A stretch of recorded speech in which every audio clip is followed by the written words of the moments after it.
There are hundreds and hundreds of tribes in the United States and throughout North and South America, and the experiences are so different and varied. For the tribes that are lucky enough to still have a living language, preserving, retaining, revitalizing these languages is a hugely impactful endeavor. Every language embodies a unique worldview, a unique way of looking at the world. And to lose one is not just to lose the sound of another pretty bird singing in the forest. It's to lose a whole way of looking at the world and solving problems. So there's a lot at stake for the whole world every time a language dies.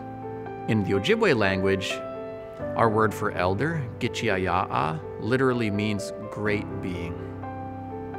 Our word for an elderly woman, Mindamuye, means one who holds things together and describes the role of the family matriarch. So when you're operating in Ojibwe, you don't have to say something like, respect your elders, because it's built right in with any word you could possibly use to talk to or about them. And there's just so many things like that embodied in a language.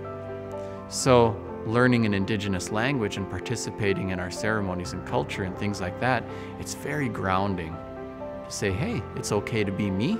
I can live and breathe and think in this way. What makes France a nation is a land called France and a language called French. And it's much the same for us. Language also is a way that grounds us to place. A huge percentage of the place names in many states, including Minnesota, come from Indigenous languages. And they describe unique geographic features and ways of knowing the world. In Bemidji, the word Bemidji comes from the Ojibwe word Bemidji-Gamag, and it means where the current cuts across. And Bemidji is the northernmost part of the Mississippi River.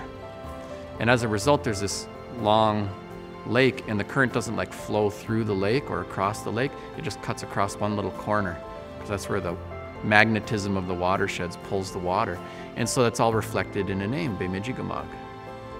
So rather than just putting somebody's last name on it because they thought they discovered something, there's often a deeper meaning there that's really important and significant. And Hawaii, for example, has done this.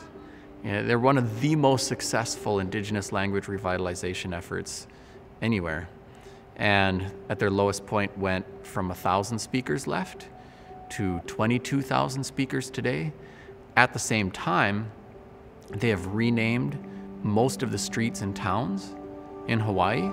And everybody, whether they're a tourist or local, have adapted to those names with great ease and feel that it is part of what makes Hawaii truly distinctive. It's a selling point, not an obstacle for them.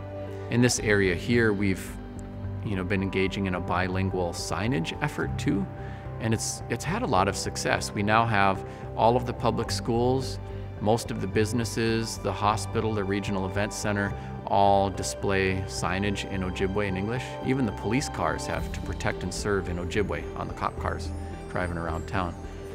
It's not because Ojibwe speakers here can't understand what it says on the police cars unless it's in Ojibwe, but it's more a way to counteract invisibility, marginalization, to say we're here for everybody. And it does deliver that message. It doesn't eradicate all the other issues and disparities, but it makes some safe space where we can talk about them.